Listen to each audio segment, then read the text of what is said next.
War of the Nine, Book 2, The Lies of Loki.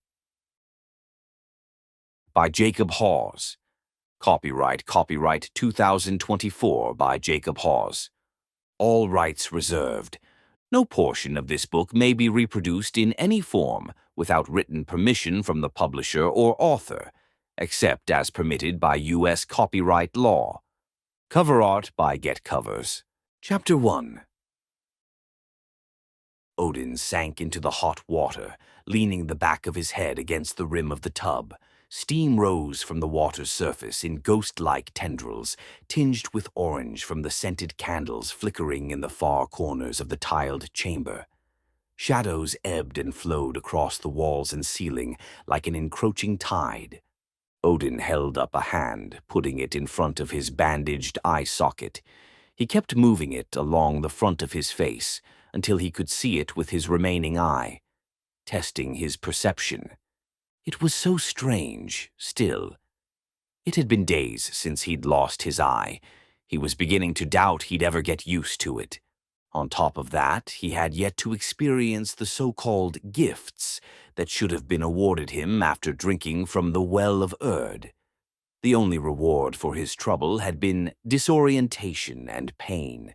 He was beginning to think that the next time he saw Mimir, he might actually kill him. The shadows shifted in an unnatural way.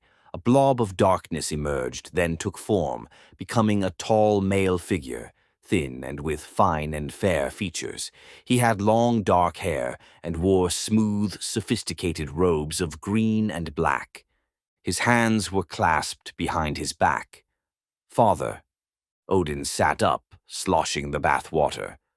"Loki, when did you—" He broke off. Meanwhile, Loki just looked at him, one eyebrow raised. Odin sat back. He was on edge, out of sorts. To be fair, he was normally right to be wary of Loki's antics, but as far as Odin could tell, there was no mischief in him at the moment. "Never mind," Odin said, relaxing again. "On with it. You're here for some reason, surely." It was the first time Odin had seen any of his family since getting back from Yggdrasil, but he doubted Loki was simply looking to catch up with his father. "Of course I do," Loki said. "It's a rather urgent matter, actually. There's been a breach in the Thurisaz." "A breach?" Odin rested an elbow on the rim of the tub. "I thought the entire point of the Thurisaz was to protect us from a breach." "That's just it," Loki said. "Someone's managed to infiltrate the network, leaving a back door in the system. It's completely vulnerable." Which meant that Asgard was completely vulnerable. Thurisaz was what housed the brain, so to speak, of the realm's defensive protocol technologies. The whole realm would have to be on high alert until the vulnerability could be patched up. What a headache. "So we need to mend the Thurisaz as soon as possible. Do we have anyone fit for the job?" "We do," Loki said. "Unfortunately, the best candidate is the person who perpetrated the vulnerability in the first place, a Jotun by the name of Gorm." Odin frowned. "You're joking, right?" Loki shrugged. "I could do it myself, but it would take time. Months, maybe longer. In this case, the person that broke it is best suited to put it back together again. In fact, he came to us with the offer." Odin brought one hand up out of the water and ran a few fingers through his wet beard. "He breaks the Thurisaz, then offers to fix it. That's certainly, well, brave, let us say. What does he want in return?" "He hasn't said. He's being held in the dungeon. He resists our attempts to question him. Thor has expressed a desire to handle the situation with less tact than I would, personally, and he's not the only one." Odin nodded. "Have him brought to Valaskjalf. We'll convene a meeting there." Loki gave a quick bow. "Of course, father." He stepped backward, blurred into the darkness, and disappeared. It wasn't until a few moments after that Odin realized Loki hadn't asked about the bandage over his eye, hadn't bothered to mention it at all. He'd simply taken it as a matter of fact. Chapter 2. Frigg, on the other hand, seemed to require some adjustment. She stood in front of Odin, wearing a simple dress and apron, her hair braided behind her head. She kept putting one hand over Odin's bandaged eye socket, then removing it, examining his face all the while. Odin stopped her, grabbing her wrist in a gentle grip. "Beloved, I have to get dressed. I must be going. I'm just trying to remember what you looked like before. It's a lot to take in." "Don't be ridiculous. There's hardly a difference." "Of course there is. It's a matter of symmetry, my dear." Odin rolled his eyes. "No, as he moved past her. He clicked a button on his bedroom wall, and a section of the gray wall scooted out in front of him. His blue robe was there, clean and pressed. He threw on the robe, dressing himself. "Seems a bit artificial coming from you." Frigg glared at him with eyes half-lidded. "The one I married had two beautiful eyes. I'll never look into them again. Forgive me for mourning the loss." Odin sighed, tying his belt. "Perhaps I should have consulted you." She brightened suddenly, thankful for the validation. "Perhaps. But what's done is done. I'll have to get used to looking at just the one." "Oh, you should get an eye patch. Could be fashionable." "I'm sure the Asgardians will be lining up to give their eyes to Mimir in no time.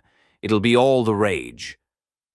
Though he was trying to be light-hearted, a bitterness had crept into Odin's tone. He could practically taste it on his tongue. "So, do you know anything about this Gorm? Anything the divine knowledge of the tree has seen fit to bestow upon you?" "No," Odin said darkly. He wanted to change the subject as far as Mimir and the Well of Urd went. He must want something. If this was simply a matter of Asgard's destruction, he would have handed over the Thurisaz to the rest of the Jotun. But what is he after? That's what we're going to find out. Long beams of sunlight streamed down through the high-slitted windows, casting bars of light across the floor of the grand, silver hall. 2 rows of tall, shining pillars ran along each side of the massive chamber. In the middle space between those 2 rows, a small crowd had already gathered. Gods and goddesses, dwarves and elves, the various citizens of Asgard, here to see what was to come of this new predicament. Word had traveled fast, too fast. Loki had been right to contact Odin so early. In truth, he should have been contacted sooner. After Yggdrasil, Odin had arrived home quietly and without fanfare, avoiding his fellow Asgardians. He was still processing what had happened back at Mimir's hall. He wasn't yet sure what to think of it. The fact that he'd lost that eye, what did it mean? What did it represent? Of course, the duties of the All-Father superseded any of his personal feelings. There was no time to decide for himself what he thought of what had happened. He would wear the loss of his eye like a badge of honor. He was the king of Asgard.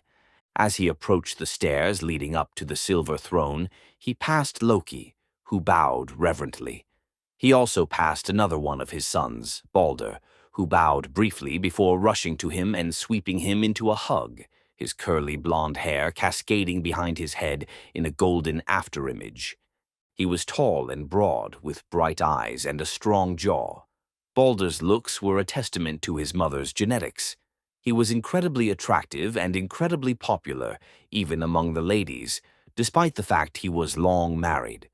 As for Balder's strength, self-assuredness, and ability to think rationally and keep an even keel, Odin hoped he could take credit for at least some of that. There was some vanity there too, perhaps.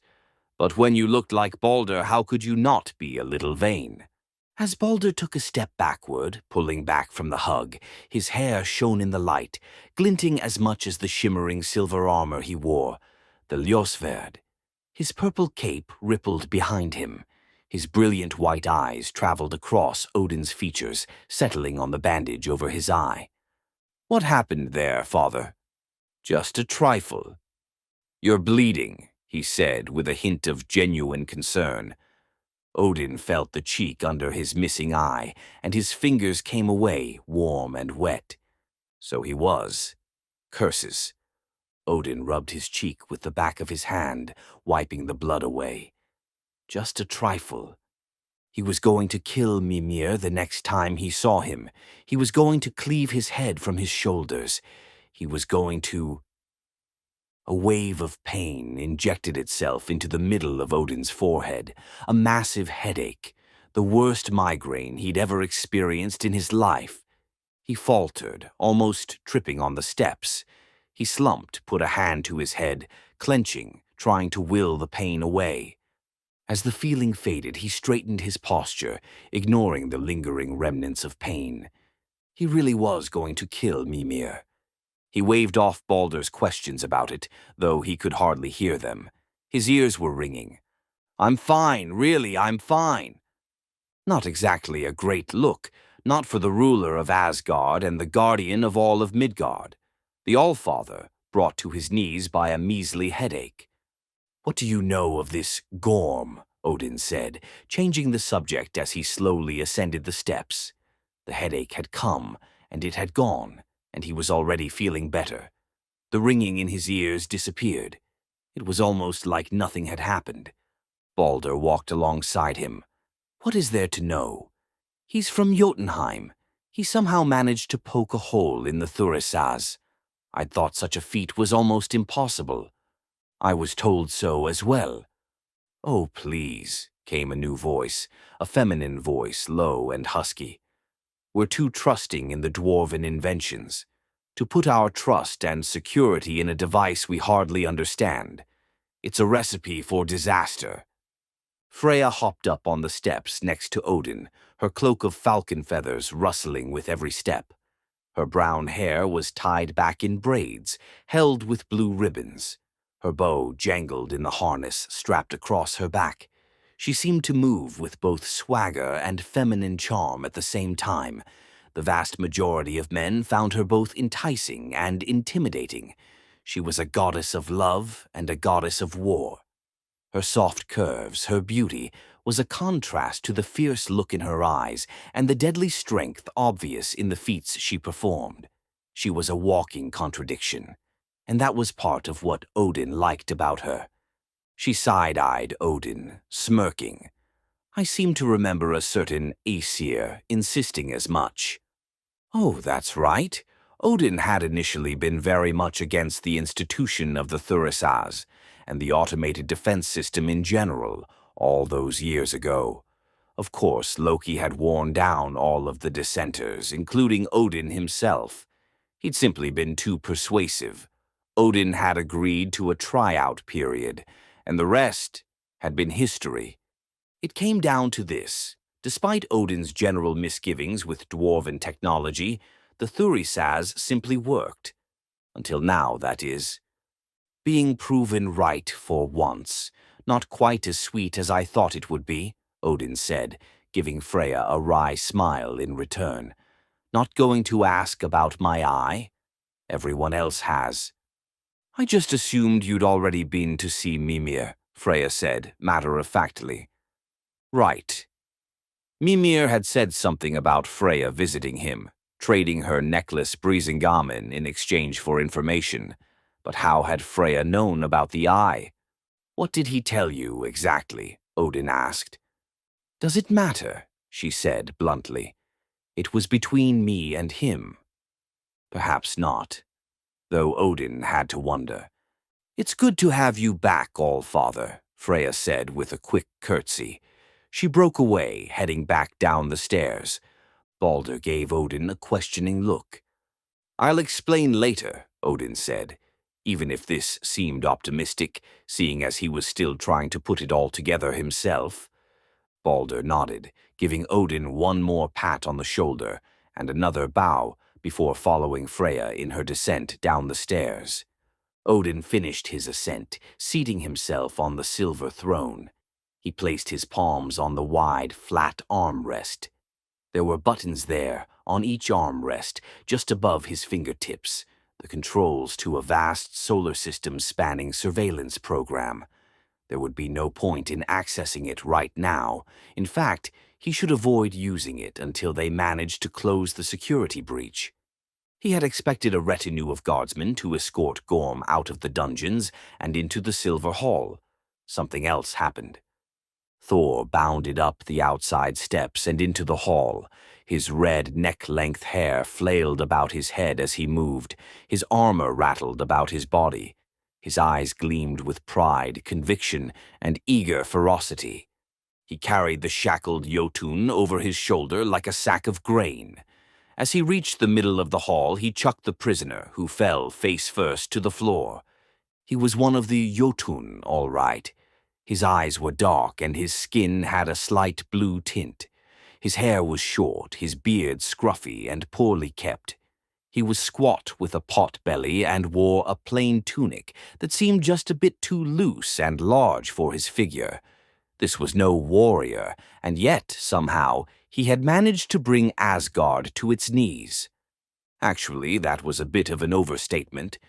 With the right precautions, this was more of a major inconvenience than anything, an annoyance if a significant one, a thorn in Odin's side that could only be removed with the right expertise, the expertise of the person before him. It took the Jotun a moment to stand. He seemed to have poor balance, and his wrists were cuffed together. His nose was bleeding profusely, running down into his beard and off his chin. He peered up at the silver throne. He wore spectacles. The left one was cracked. "So," the Jotun said, "this is how the mighty Odin greets a guest in his hall." Suddenly, Thor was standing next to the Jotun, staring at the side of his head, as if he intended to literally pierce the man's skull with his gaze. He looked up at Odin expectantly, as if waiting for the order to put Gorm in his place. That was Thor. Everything was physical with him. He was always off getting into tussles and scrapes, if not full-on battles, just because he didn't know what else to do with himself. It was exhausting to try and keep up with. Maybe he needed a woman. Was that the problem? Not just a good fling, but someone who would stick by his side, take care of him, partner with him. Someone who would help him see life through a new pair of eyes. "You're not my guest," Odin said, addressing the Jotun. "You're my prisoner. Far from wishing you well, I'm debating whether to have you executed. However, if you were to restore the Thurisaz, I may reconsider." That was a bit of disingenuous statement, of course. He would end this reprehensible creature's life at the earliest opportunity. But why tell the Jotun that? The Jotun wiped his bloody mouth and nose with the back of his sleeve. "I wouldn't do that if I were you, Allfather. I've arranged a message to be sent to the lords of Jotunheim in 4 days, informing them of your defense system's vulnerabilities. You'll be open to attack. Not only that, your automatic defense systems will be used against you, and I'm the only one who can set the Thurisaz aright. No, Odin, you would be wise to take very good care of me." Yes, Odin was definitely going to kill him. "I'm willing to restore Asgard's defenses," the Jotun went on. "Not only that, I'll make them better, foolproof even. No outsider will be able to wrest control of the Thurisaz." "That's what we heard when the Forge Masters first built the thing," Thor said, spittle flying from his lips. "Do you really expect us to let you make fools of us a second time?" "If I may speak," Balder said, showing considerably more decorum than his brother. Odin nodded for him to continue. "I think what my brother means to say is that we require assurances. It's not enough to simply threaten us. We'll need proof that the Thurisaz will work as you say." "It'll work," Gorm said. "You'll see it with your own eyes. Someone among you, Loki perhaps if I've heard true, should have the knowledge to confirm my work. But the results will speak for themselves." "And what will you be expecting in return for this service?" Odin said. "Beyond your own survival, of course." Which he wasn't going to get. "I only want one thing," Gorm said. "Freya's hand. I wish to marry her."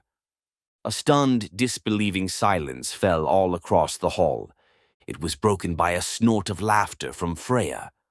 Gorm didn't seem fazed. He was still peering up at Odin.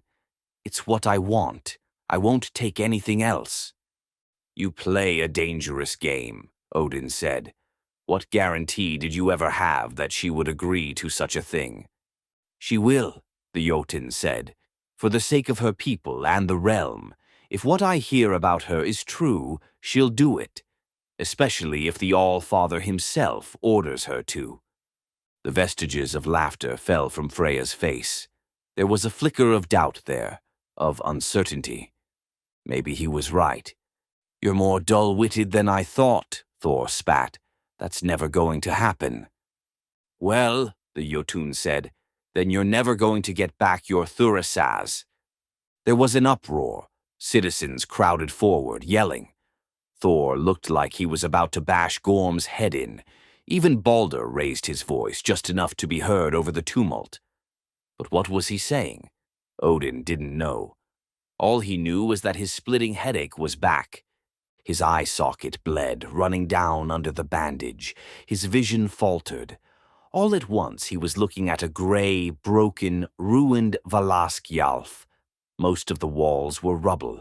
The sky was dark, full of black clouds and bright flashes that might have been mistaken for thunder. Fighter ships swarmed against the backdrop of those clouds, with chaotic volleys of laser fire spitting out in every direction. It was like he was seeing the end of the world. "Father!"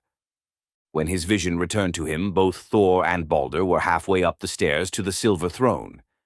As Odin sat up straighter, the two sons came to a halt, both of them staring at Odin uncertainly. "I'm fine," Odin said. "It's nothing, it's—" His gaze drifted until he was looking out at the rest of the Asgardian crowd. They too looked concerned, but they also appeared afraid.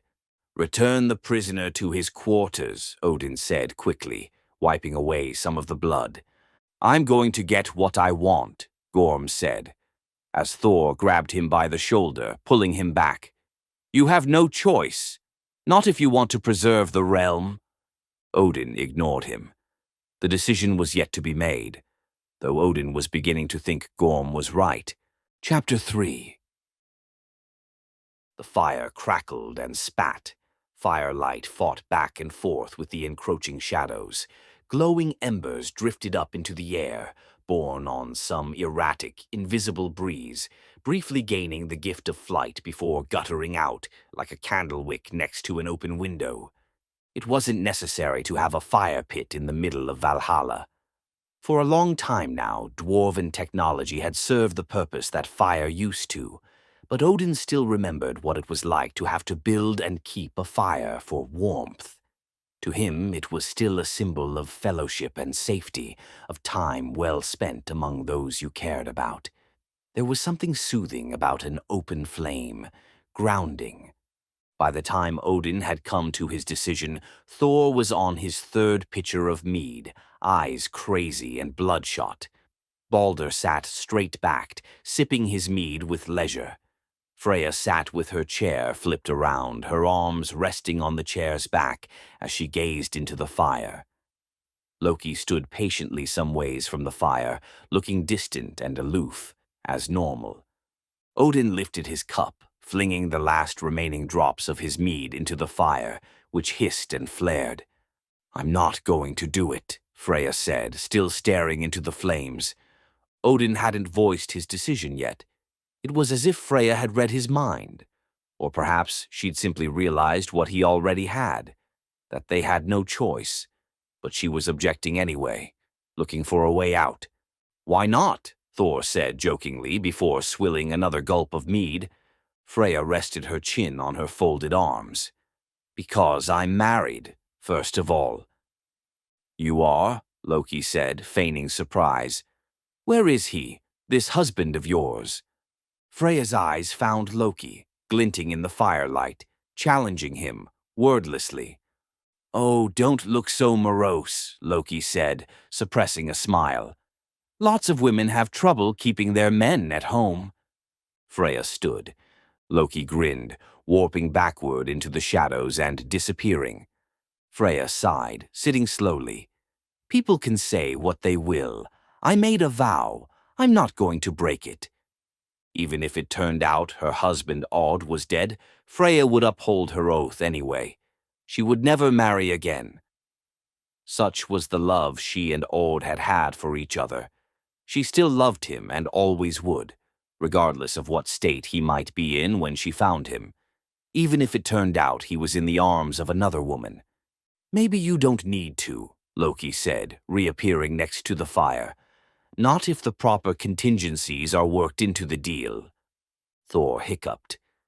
"You mean you think we can actually outsmart this asshole?"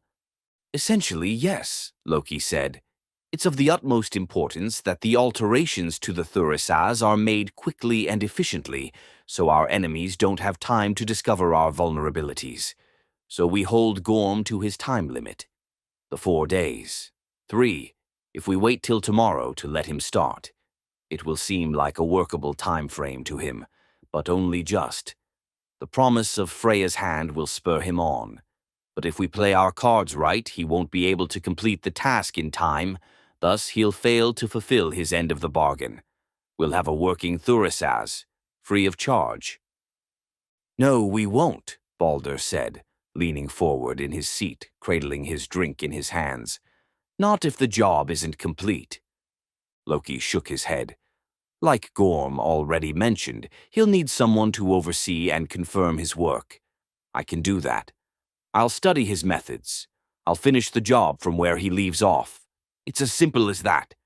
Of course, in order for this to work, Freya will have to offer herself up as collateral, as it were, so the deal can be struck." Freya scowled. "I'm not property to be auctioned off." "You're not going to be auctioned off," Loki said, pressing her.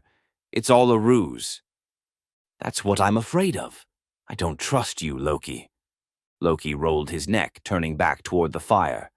"Fine. I suppose it's war then. Here at home. We should probably start dismantling the defense turrets now, so they can't be used against us. Wouldn't you say?" Odin turned toward Freya, watching her expectantly. So did everyone else. Everyone except for Loki. He simply stared into the flames, as if he saw something important there, something that fascinated him deeply. "Fine," Freya said, standing. "I'll do it. But if this goes sideways, it's going to be your head, Loki." "Excellent," Loki said, perking up immediately. "Let's make the arrangements then." Gorm was rubbing his wrist, the spot where the cuffs had been chafing him. 3 days. Odin nodded. They were standing in the cell block just outside Gorm's cell. Odin was accompanied by Balder, Thor, Loki, and Freya, all here to act as witnesses to the deal, and participants in Freya's case. "And if I'm able to do it in that time," Gorm said, eyeing Freya, "you'll marry me?" "That's the deal," Freya said stiffly, avoiding his eyes. Gorm seemed to be assessing the truthfulness of her commitment to the bargain, but after a moment he grunted and turned back to Odin. "On your word? On your honor as All-Father?" "On my word," Odin said. Gorm nodded to himself, satisfied with that. "All right, then. I was beginning to think you people wouldn't see sense." He held out his hand to Odin. Odin hesitated, but he took the Jotun's hand. For now he would have to play nice, for the sake of the realm. That was just how it needed to be. "One more thing," Gorm said as he withdrew his hand. "I'm going to need help." "You're joking, right?" Thor said. "You're going to change the deal? After all that?" "I simply can't do it alone," Gorm protested, adjusting his spectacles. "I require my assistant." Odin exchanged looks with Loki. Loki shrugged. "Who is this assistant exactly?" Odin said. "My son. He's staying in the city." He gave the address. "Go and fetch him, Loki," Odin said, sighing with exasperation. "Bring him to the tower." Loki wasn't sure what he'd expected, but it wasn't this.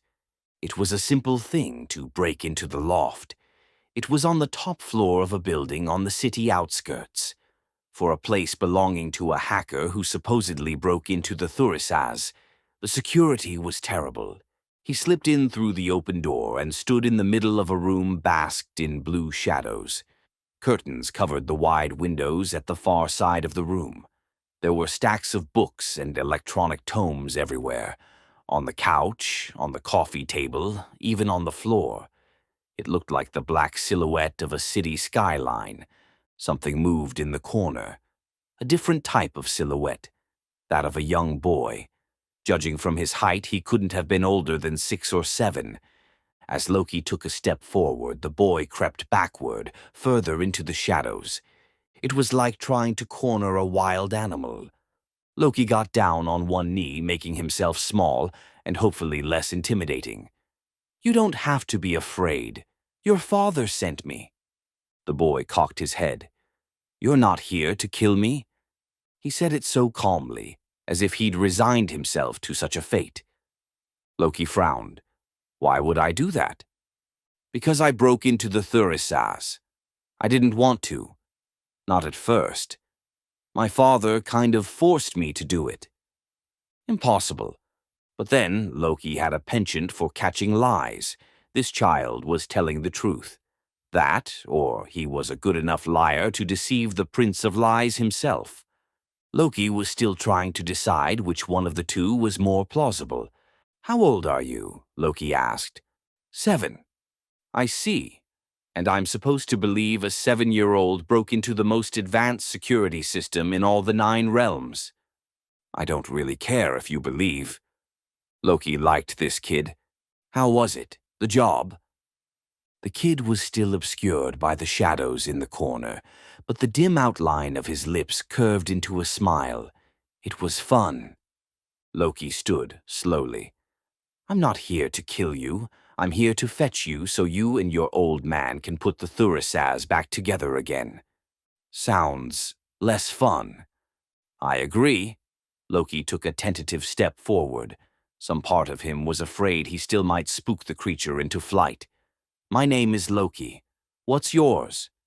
Now it was the kid's turn to take a step forward, into a slanting beam of light coming in through one of the windows. His hair was dark and messy, in need of a cut. It covered one of his eyes. The other was a bright, intense blue. It was piercing, intelligent, like that of a wolf. "Fenrir," the boy said. Chapter 4. The server room which housed the Thurisaz was halfway up the length of Heimdall's tower. It was a rectangular room, dark except for the lights coming from the electronics. There was a red, blinking light above each one of the server boxes. There were 14 server boxes in total. They were designed to all work in tandem together. Until they were all fixed, the Thurisaz wouldn't be operational. Loki waved the Jotun and his son inside. Gorm wasted no time. As soon as he was in the room, he marched up to one of the server boxes. He clicked a button on the wall and grabbed the box, sliding it out. He opened a panel on the side of the box and peered in through the opening. He whistled shrilly, waving Fenrir over. Fenrir rushed over to the box. He unfolded a small computer he'd been carrying around that had a handle on it. He connected the computer to the server box with a cable. Gorm started flipping switches and turning little levers inside the box. His face shone with the flickering colors of the lights coming from inside the panel. He was already sweaty with the heat from the electronics and what was likely some nerves on his part. While Gorm worked, runes kept popping up on the screen of Fenrir's computer. Fenrir's fingers blurred. The click of keys seemed to overlap with how quickly he typed, pressing more than one at a time. But the computer must have been accounting for that somehow. The runes on screen shifted and reassigned. It was astonishing. He was rewriting the entire code of the Thurisaz in real time. By the time Odin stopped by to have a look, Gorm and Fenrir had finished the first box. Gorm slammed the box back into the wall, clapping his hands together triumphantly. The light above the box turned green. "Well," Odin murmured to Loki, "Freya isn't going to like this." Freya hawked and spat into the fire. "I suppose that's what I get for trusting in the Prince of Lies." "Hey," Loki said, He was standing next to the fire as before, hands clasped behind his back reservedly. How was I supposed to know? The kid's 1 in 1,000,000, a full-blown prodigy. We didn't even know he existed until we'd already struck the bargain. Well, you should have worded it more carefully then, shouldn't you have? Just like a man not to ask questions and get completely blindsided.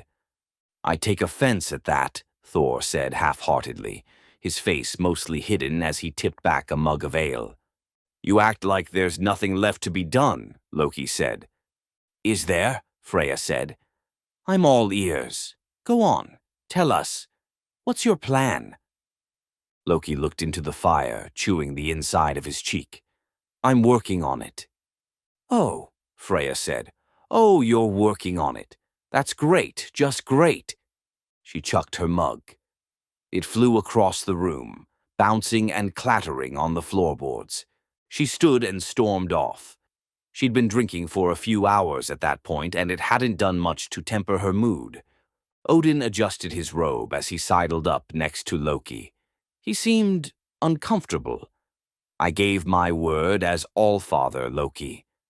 I know. I was there. And we gave our word to Freya. That we did. Loki, this is serious. It always is. It was time to do what Loki did best. He was lurking in the shadows of the hallway, just outside the room that housed the Thurisaz. He was holding a tiny, silver, hornet-shaped automaton. He held it up, and the wings flapped and buzzed. The creature took flight. Loki made a couple quick motions on a discreet touchpad on his wrist. The insect flew into the server room. Loki peered around the corner into the room, careful not to be seen. He watched as the automaton flew in undetected. Both Gorm and Fenrir were bent over in their respective workspaces, concentrating on the task at hand. The automaton flew in close. It darted around Gorm's head and into the server box. There was a loud crackle and a bright spark. Ow! It was Gorm. He pulled back, inspecting the interior of the box as he adjusted his spectacles. Drifts of smoke floated out from the open panel. Ah! Gorm stood, glancing about. Where are my things? I think you might have left them back at the loft, Papa, Fenrir said. He hadn't, of course. Loki had moved them. Gorm turned to leave, but he stopped. He hesitated. Boy, look at me. Don't let anyone near these machines. Do you understand? Fenrir nodded gravely. There was a hint of fear in his eyes. It seemed Gorm's relationship with his son was not an entirely loving one. I'm serious, Fenrir. There's a lot riding on this. The Asgardians will sabotage us if they can. Fenrir nodded again. Remember, Gorm said, after this, things can go back to the way they were. It will be like it used to be. Fenrir nodded a third time out of obedience and fear. It was obvious he wasn't in actual agreement with his father. To Loki, at least. Loki shifted into the shadows, tapping the touchpad on his wrist to activate his camouflage technology, obscuring himself as Gorm walked past, a mere arm's reach away. Gorm's footsteps receded down the hall. Loki deactivated the camouflage, emerging from the shadows. He didn't have that much time. He could only hide Gorm's tools so well. If the Jotun didn't manage to find them, and in a place he'd expect them to be, he would accuse the Asgardians of cheating. And he would be right. That was the thing about cheating. It was all well and good, as long as you didn't get caught. I thought that was you, Fenrir said. He was still tapping away at the computer, his back to the trickster god as he entered the room. Can you blame me? Loki said, strolling casually toward him. I suppose not. Are you going to tell him? That depends, Fenrir said, looking up from the screen. What's going to happen to my father if he doesn't finish the job? Probably nothing. You're lying. Damn. Can you blame me? I suppose not. For the first time, Fenrir actually looked worried. He stopped typing. His hands fell down into his lap. He really shouldn't have done this, huh? Why did he do this? Fenrir frowned thoughtfully. Why wouldn't he? It's Freya, I mean. Have you seen her? I mean, yes. You don't get it. You see, my father, he always believed he deserved the best, and that's what he used to have. My mother, she was everything he could have wanted, everything I could have wanted. What happened? Alfheim happened, the war. My father was an engineer for the Dokalfar, helping them with their machines. My mother and I were there too. Then the Asgardians came. My father and I survived the bombings. She didn't. Loki's gaze fell to the floor. He didn't enjoy this. It was bringing back things he didn't want to remember, things he didn't want to feel anymore. But there was nothing for it. So he embraced it, channeled the memories, used them. I remember my mother, Loki said. She used to sing to me when I couldn't sleep. I was born on Jotunheim, you see. Like you, I imagine. Fenrir had begun to look at Loki in a different way. He was solemn, attentive. What happened? Loki hesitated. He didn't want to go on, didn't want to say it. It was an uncomfortable facet of his reality, something he preferred to keep tucked away. She was killed by Asgard. For all I know, it was Odin himself who did it. I think that's why he took me in. I think he felt guilty for what happened, though he's never told me that himself. Fenrir didn't say anything. Loki didn't say anything. He couldn't look the boy in the face. What did she look like? Fenrir asked.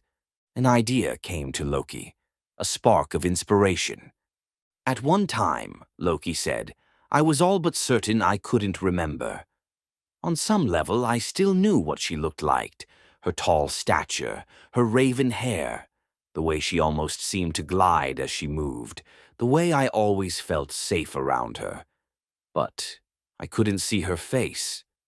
He paused for dramatic effect before going on.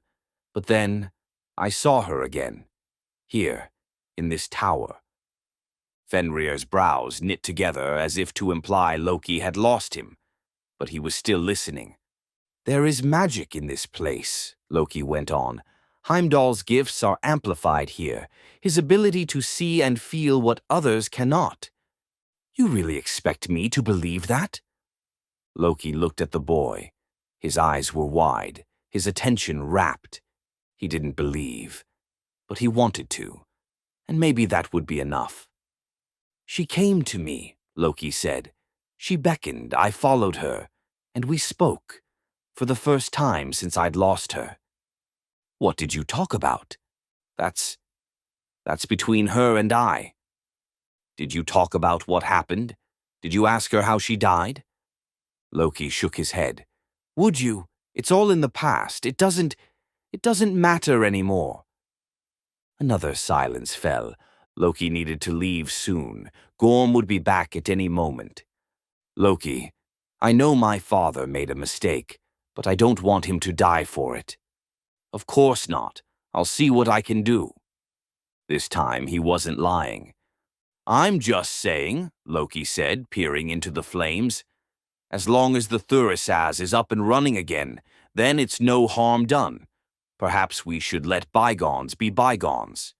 And let the person who managed to hack into our defenses run free, Balder said. I'm all for being reasonable, but doesn't that just seem reckless? Word is bound to spread of what happened here. Imagine what someone like Gorm could do in the hands of Jotun lords. They won't give him a choice. They didn't know it was actually Fenrir who had done it. They thought he was just a talented assistant. That was good. For Fenrir's sake, it meant Loki might still be able to save him. This isn't time for your jokes, Loki, Odin said sternly. The only way Gorm survives is if he manages to keep his end of the deal, in which case we'll be forced to fulfill ours. But that's not going to happen, is it? No, it wasn't. It couldn't. Loki had already gone over it again and again and again. There was no other way. Chapter 5. Fenrir's eyes were bloodshot. The tips of his fingers were numb in some places, cracked and bloody in others. It was the third day, the last day. Luckily, they were already down to the last box. Unluckily, this was the most complicated of the bunch. They'd been working on it for most of the day. It was well into the afternoon. Fenrir had been working so hard his head pounded and ached. He was having trouble focusing, but he had to keep going, just for a bit longer. He had to make it through. Maybe it would be worth it, in the end. Maybe his father was right. Not in that it would be just as it was before, but perhaps it would still be good. It would be something. Freya, she seemed like a nice person. She would keep her promise, wouldn't she? Was it so crazy to think she might even become like something of a mother to Fenrir? Not a replacement, never that, but something like what his mother had been. He still remembered what she'd looked like, vividly. It was only 2 years ago. He thought about her hard every night before he went to sleep. Tightly he held on to the image of her, the memory. He was quite sure his father had already forgotten. Gorm remembered the idea of his wife. She had been a concept, the representation of something. Now, when he thought of her, she probably looked a lot like Freya, if not exactly like her. That was why Gorm thought things were going to be as they once were, after this. That it would be as if they'd never lost her in the first place. Something brushed against Fenrir's skin. A presence, like a draft. He sat up straight, casting about with his eyes for the source. He found it, and for a long time he couldn't breathe. "Father," he blurted out, finally finding his voice. "Not now," Gorm said, his head hidden inside the box. He had no idea what Fenrir was seeing. "Not while we're so close. We have to stay focused. Do you hear me?" Fenrir heard him, but he couldn't look away. The shadow of a woman stood in the hall just beyond the doorway. Her hair was loose about her face, neck, and shoulders. Her dress was simple and long. Her hands were clasped in front of her. Fenrir couldn't see her face, her eyes, or anything concrete about her, but it seemed she was staring right at him.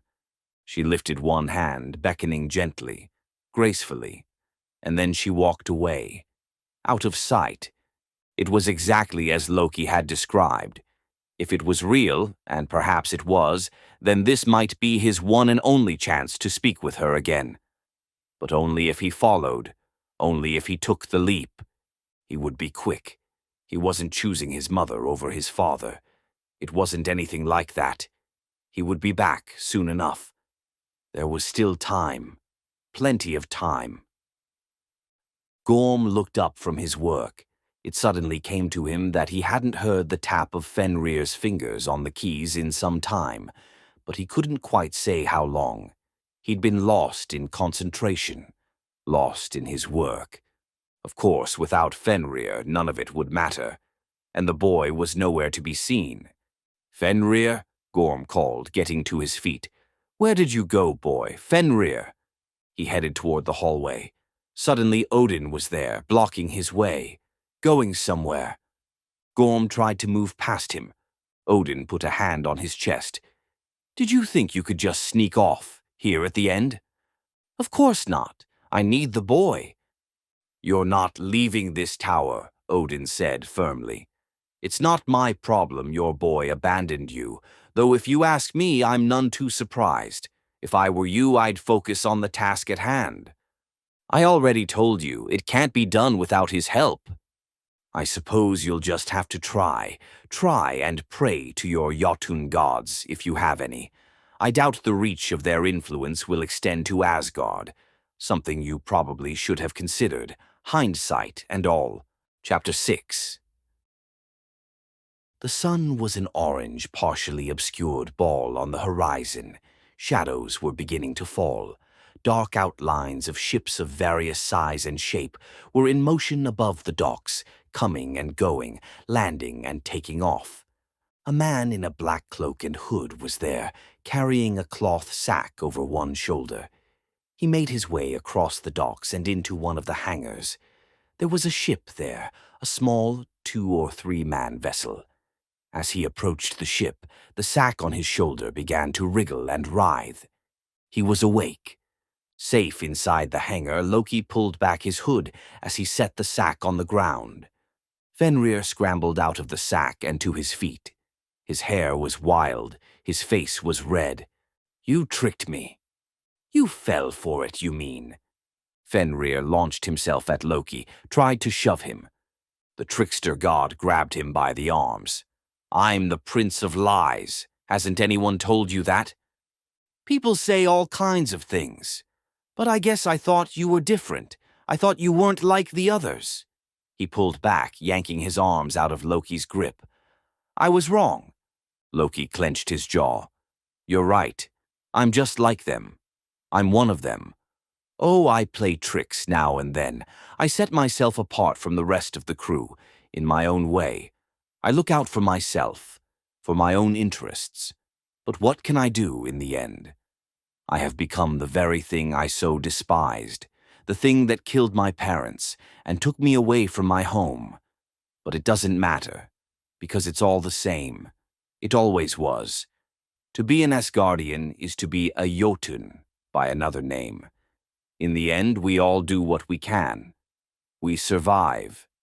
Fenrir turned away, folded his arms. Tears glinted in his bloodshot eyes. "My father is going to die."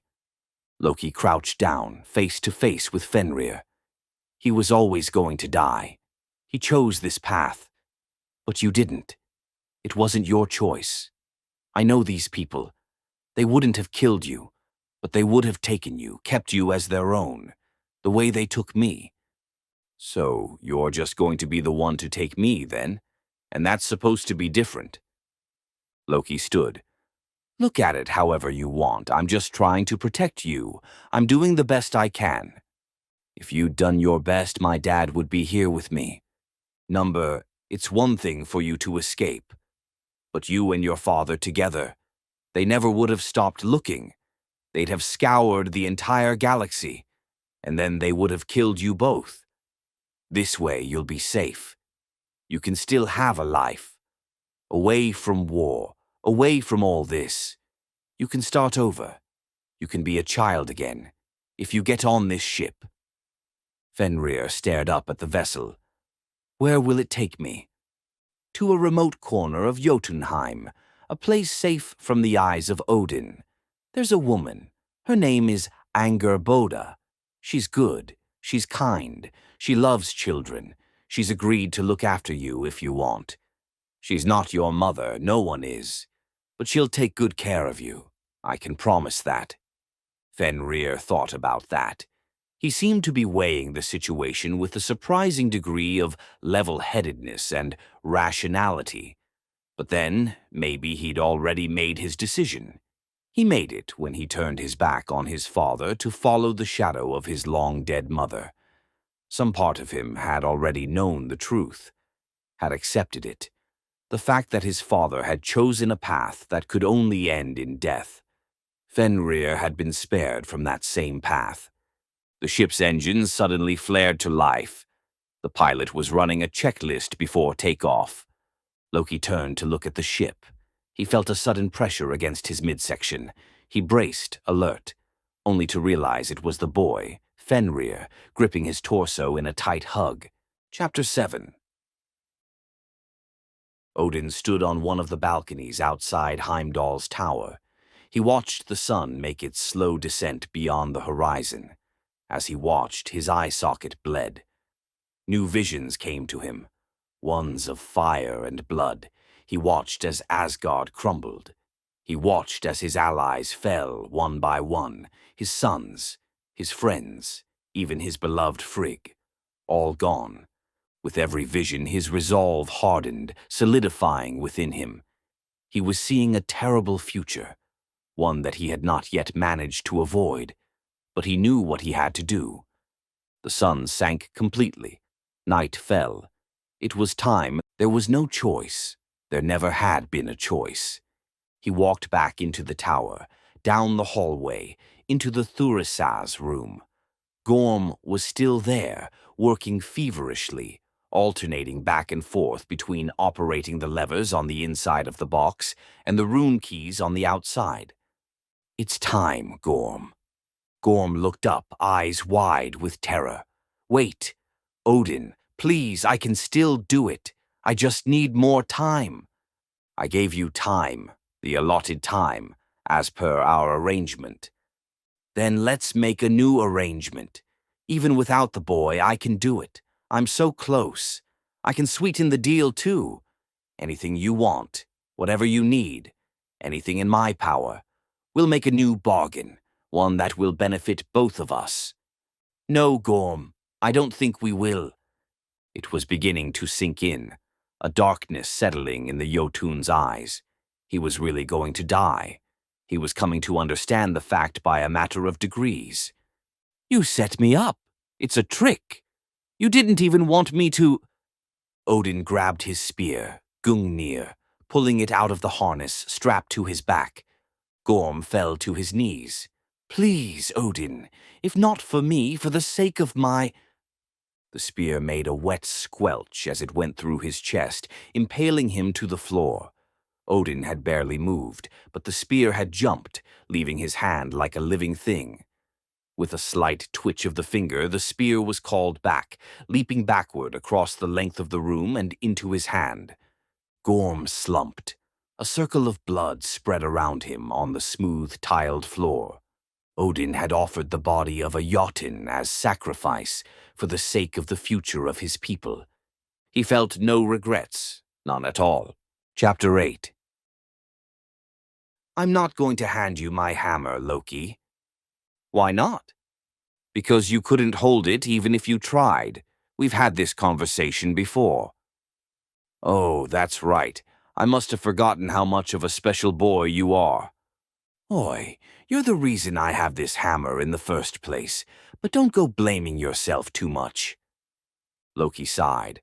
"I actually do. You know you've been insufferable since you acquired that thing." "This old thing," Thor held it up. For having such a massive block of metal on the end, the handle was so short he could barely grip it with both hands. It seemed to hum with an immensity of presence and weight as he moved it. "Just set it on the pedestal," Loki said, pointing at the little hexagonal platform in the middle of the Thurisaz chamber.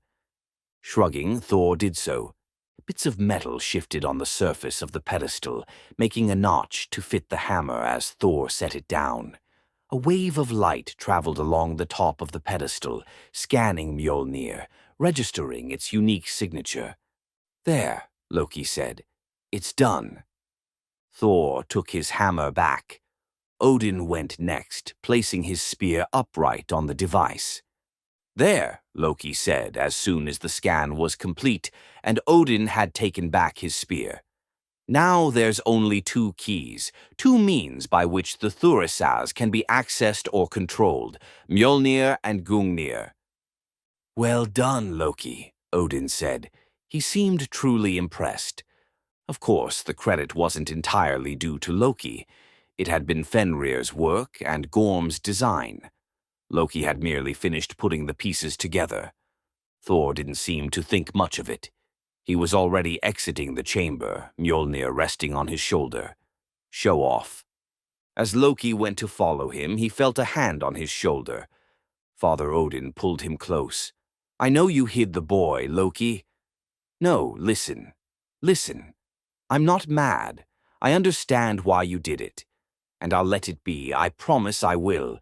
If you can promise me there's nothing else, nothing I should know." "And you'll believe me?" "You're a trickster, Loki. But when it comes to matters of the security of the realm, I know I can trust you. So tell me, is there anything about this boy I should know?" Loki had known this moment was coming. It was time to do what he did best. He was, after all, the Prince of Lies.